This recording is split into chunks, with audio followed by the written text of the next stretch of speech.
Praise the Lord. The best wishes to you and your family members in the name of God. దేవుని నామమునకు మహిమ కలుగును గాక. దేవుని నామం పేరిట మీకును మీ కుటుంబ సభ్యులందరికీ శుభాభివందనములు. ఈరోజు దేవుని వాగ్దానము, టుడే గాడ్స్ ప్రామిస్. నాకు సహాయము నీవే, నా రక్షణ కర్తయ్యవు నీవే. కీర్తనలు గ్రంథం 40వ అధ్యాయం 17వ వచనం. You are my help, you are my savior. The book of Psalms chapter 40 verses 17. క్రీస్తునందు ప్రేమైన వారులారా, ప్రభువైన యేసుక్రీస్తు వాక్య భాగం ద్వారా మనతో సెలవిచ్చుచున్నాడు.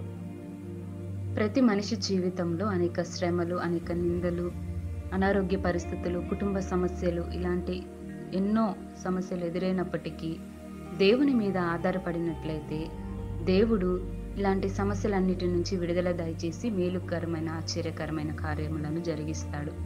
మరి వాక్య భాగం సెలవిస్తుంది ఏమిటంటే, దావీదు జీవితంలో దేవుడు అద్భుతమైన కార్యములను జరిగించాడు.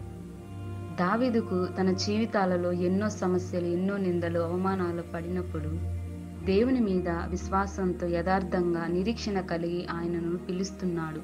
నాకు సహాయము నీవే, నాకు రక్షణ కర్తయ్యగు యేసయ్యవు నీవే అని దేవుని మీద ఆనుకొని, దేవుని మీద ఆధారపడి ఆయనను పిలుస్తూ విజ్ఞాపన ప్రార్థన చేస్తూ ఉన్నప్పుడు దేవుడు దావీదు ప్రార్థన ఆలకించి దేవుడు దావీదుకు సమాధానమును, ఆశ్చర్యకరమైన మేలును జరిగించాడు.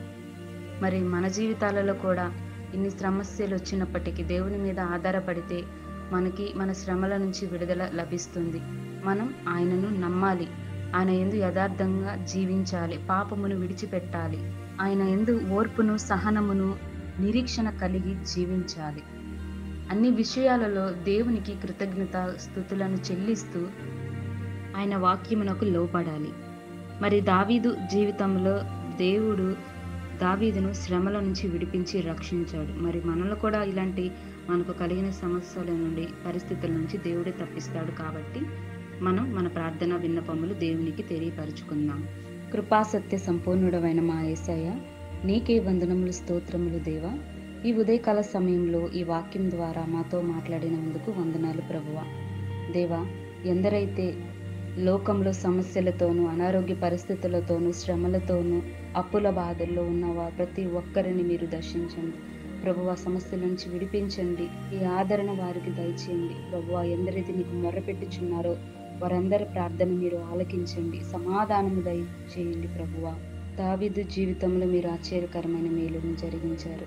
అలాగే మా అందరి జీవితాలలో కూడా ఆశ్చర్యకరమైన మేలులను జరిగిస్తారని, అదేవిధంగా నీ యందు విశ్వాసంతోను, యథార్థంగా కలిగి, సహనముతోను, ఓర్పుతోను, నిరీక్షణతోను నిన్ను కొనియాడి, నిన్ను కీర్తించి ఆరాధించే విధముగా మా జీవితాల్లో అట్టి నీ క్షేమాన్ని, అట్టి నీ కృపయు మాకు దయచేయమని యేసు నామములో అడిగి వేడుకొనుచున్నాము తండ్రి.